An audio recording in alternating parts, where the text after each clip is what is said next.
নবী জবাব দিলেন, সমস্ত নারীদের জানায় দাও, এরে নারীরা, পুরুষেরা জুমায় যাবে, ঈদগাহে যাবে, জিহাদে যাবে, জানাজায় যাবে, তুমি ঘরের মধ্যে থাকিয়া নামাজ পড়ো, স্বামীর খেদমত করো, স্বামীর মাল হেফাজত করো, সন্তানের আদর্শওয়ালা বানাও। পুরুষেরা বাইরে গিয়ে যেই পরিমাণ সওয়াব পাবে, আম্মা জানদের আমার আল্লাহ ঘরের মধ্যে সেই সম পরিমাণ সওয়াব দান করবে। কয়দিনের দুনিয়া, আর বাইচা থেকে লাভ কি? এখন স্বামী অন্য চিন্তা, স্ত্রী একজন আছে আর একটা বিবাহ করবে, এই তালে আছে, তো দুনিয়ার জাহান্নাম তৈরি হয়ে গেছে। আম্মা জান, আর কয়দিন এই আনন্দ করবেন? তওবা করে এটা সন্তান মানুষ বানায় যান, কিচ্ছু দরকার নাই। আপনি সন্তানকে যদি একটু কলিজা দিয়া দোয়া করেন, আল্লাহ আমার সন্তানটারে আদর্শ মানুষ বানাও, কোরআন পড়নেওয়ালা বানাও। যুবকদেরও বলবো, যুবক, আমি হাফিজুর রহমানের কোনো এলেম নাই, কোনো আমল নাই, নিশ্চিত কিচ্ছু নাই, তারপরও আল্লাহ তোমার ময়দানে এই চকরিয়ার জমিনে রাত্র 12টার পর পর্যন্ত আসিয়া আমাকে বয়ান করতে হইল, তোমরাও বসে রইলা। একমাত্র এর কারণ, এর মোহাব্বত আর এর সম্মানের পিছনে আমার মায়ের দোয়া, বাবার দোয়া, আর খাঁটি আল্লাহওয়ালাদের নেক নজর। আল্লাহ চাইলে সব হয়, বান্দা চাইলে কিছুই হয় না। হ্যাঁ, বান্দার চাওয়াটা যদি আমার আল্লাহর চাওয়ার সাথে মিলে যায়, তখন বান্দার আশাও পূরণ হয়ে যাবে। নমরুদ নামের বান্দা চেয়েছিল জমিনের মধ্যে ইব্রাহিম নামের কোন বান্দা আসতে দিবে না, পাইলে জবাই করে দাও। আল্লাহর সিদ্ধান্ত, ইব্রাহিম আসবেই না। ও নমরুদ, তোর নাকের ডগায় আমি পাঠাবো। জানা থাকলে বলবেন, বান্দার সিদ্ধান্ত টিকলো নাকি আল্লাহটাই টিকলো? ফেরাউন নামের বেঈমান চাইল জমিনের মধ্যে মুসা নামের কোন বাচ্চা জন্ম নিবে না, পেলেই হত্যা করে দাও, স্বামী স্ত্রী এক জায়গায় ঘুমাতে পারবে না। আল্লাহ চাইলেন, এই বেঈমান, আমি মুসাকে শুধু পাঠাবই না, তোর ঘরে রেখে তোর টাকায় বড় বানাইয়া লালন পালন করায়া, তোর গালের মধ্যে চর লাগাইয়া তোরে আমি সাইজ করব। কাদের কুদরত দারি বার কামাল, আনতা রব্বি আনতা হাসবি যুল জালাল, তুহি কাদের জলিলুল্লাহ জাহাদার, মহার হালে তুহি মেরা নেগাহদার। ব্রিটিশ বেঈমানেরা চাইল হিন্দুস্তান তথা ভারতের জমিনে কোরআনের আওয়াজ চলবে না, মাদ্রাসায় তালা লাগাও। একজন আর দুজন না, 14,000 আলেমের গলায় ফাঁসি দিয়া লাশটা গাছে ঝুলাইয়া দিল। আল্লাহ চাইলেন, রে বেঈমান, তোরা চাও ভারতের জমিনে কোরআনের আওয়াজ বন্ধ করে দিবি, আর আমি আল্লাহ চাই সারা দুনিয়ার জমিনে কোরআনের যত বাতি জ্বলবে, সব বাতির পাওয়ার হাউস আমি দেওবন্দের মধ্যে বানায় দিব।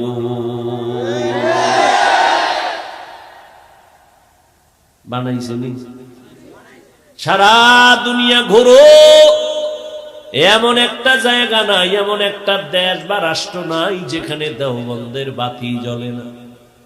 সারা দুনিয়ায় তাবলীগের খেদমত দেওবন্দেরই আলো, পীর মাশায়েখের খেদমত দেওবন্দেরই আলো। বেঈমান নাস্তিক বাতিলের বিরুদ্ধে রাস্তায় আন্দোলনের আওয়াজ দেওবন্দেরই আলো।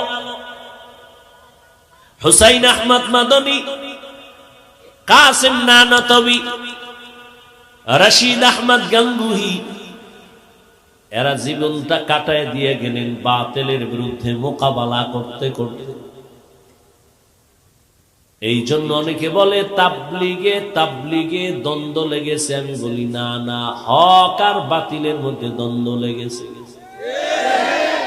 কারণ এই 12টা মাস না ঘুম না খানা, এত কষ্ট করে করে সারা দেশ দৌড়াই।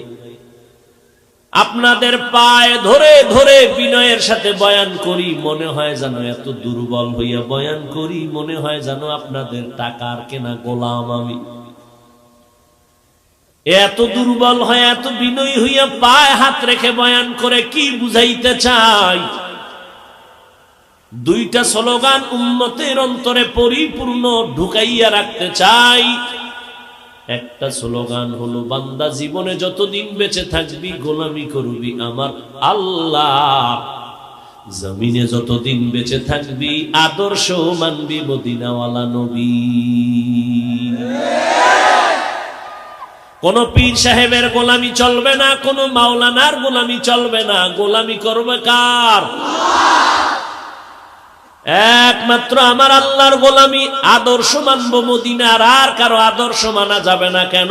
সারা দুনিয়ার মানুষের আদর্শ নাপাক, একমাত্র আদর্শ মদিনার নবীর আদর্শই হলো পাক। দুনিয়াওয়ালাদের আদর্শ কেন নাপাক? বলে মানুষটাই নাপাক, দেমাগ নাপাক, চোখ নাপাক, কান নাপাক, অন্তর নাপাক, গুনাহ করে করে করে করে জিন্দেগি নাপাক করেছে। আর আমার নবীর আদর্শ কেন পাক? আমার নবীর পুরো জিন্দেগিটাই পাক। কেমন একজন নবী পাইলি? কোন থানা? চকরিয়া থানার মুসলমানেরা চিনলি না? কেমন একজন নবী পাইছো, যেই নবীর বরকতে অন্য নবীর উম্মতেরা গুনাহ করলে ঘুমের থেকে উঠে দেখতো চেহারাটা বানরের মতো হয়ে গেছে। আমরা গুনাহ তো কম করি না, এরপরেও কেন চেহারার পরিবর্তন হয় না? একমাত্র মুহাম্মদের উম্মত হওয়ার কারণ। ওগো নবীর উম্মতেরা,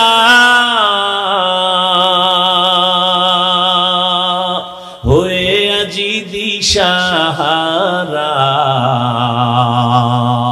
কোরআন হাদিসের চলো যখন যাহা চায় মনে, নবী বিনে কে দাঁড়াবে পুসিরাত মিজানে, নবী বিনে কে দাঁড়াবে পুসিরাত মিজানে।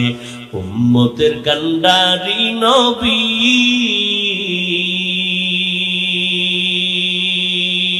কাঁদছেন উম্মতের লাগি,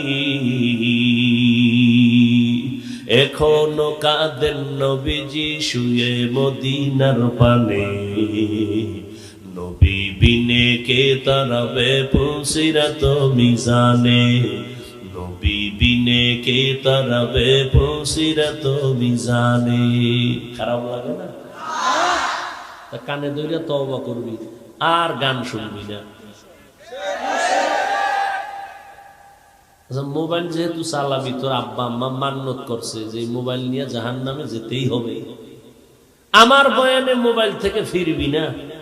যেহেতু চালাবি, ওই মোবাইল নিয়ে জাহান্নামে যাওয়ার ওয়াদা করছুই, ফিরানো যাবে না। তবে একটু অনুরোধ করে গেলাম, আজকে বাসায় গিয়া বালিশে মাথা লাগানোর সময় তোর মনের খাহেশ মিটাইয়া যত গুনাহ করো তুই কর, তোর পিঠা তুই খাবি, তোর জবাব তুই দিবি। তবে শেষ, মোবাইলটা এখন দেখবি না। যখন নিয়ত করবি তখন মোবাইল একটু সার্চ দিয়ে লিখবি তেলাওয়াতে কোরআন।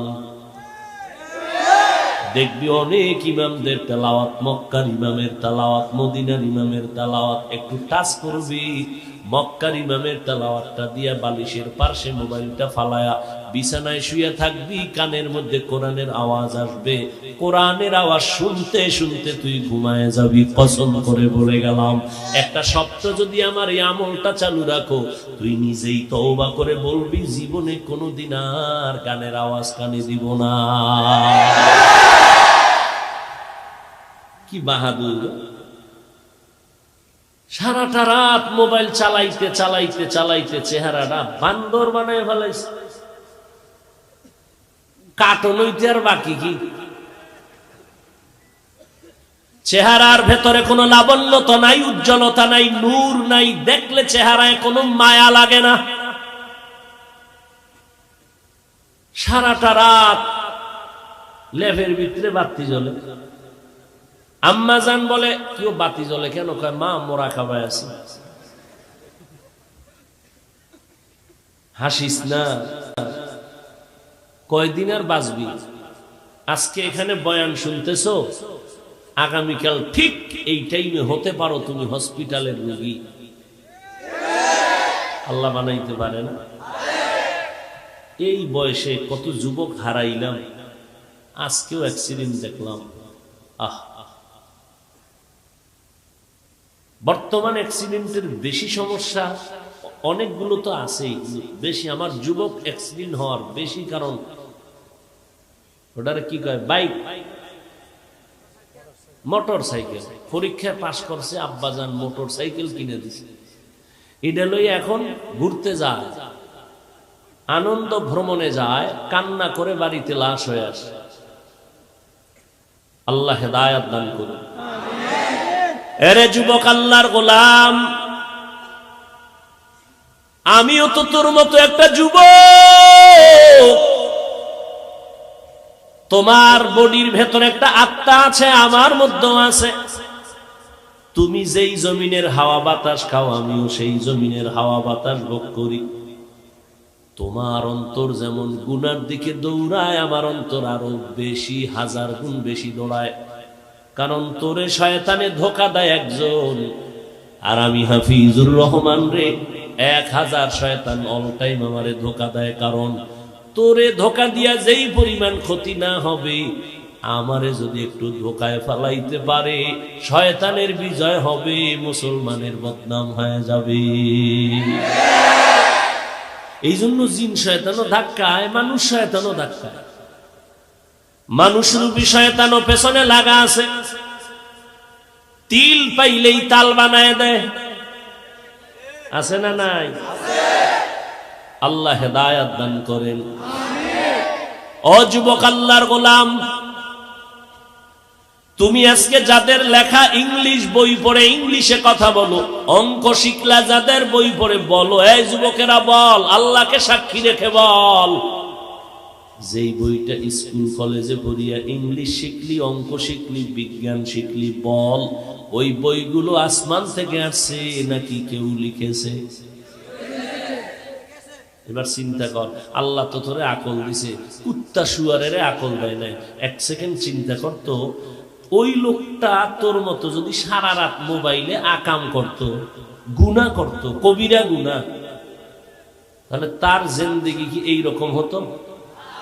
আজকে তার আদর্শ কি সুন্দর থাকার কারণে তার লেখা বই সমস্ত কলেজ ভার্সিটির ছেলে মেয়েদের মোহাব্বতের আপন বানায় নিছে।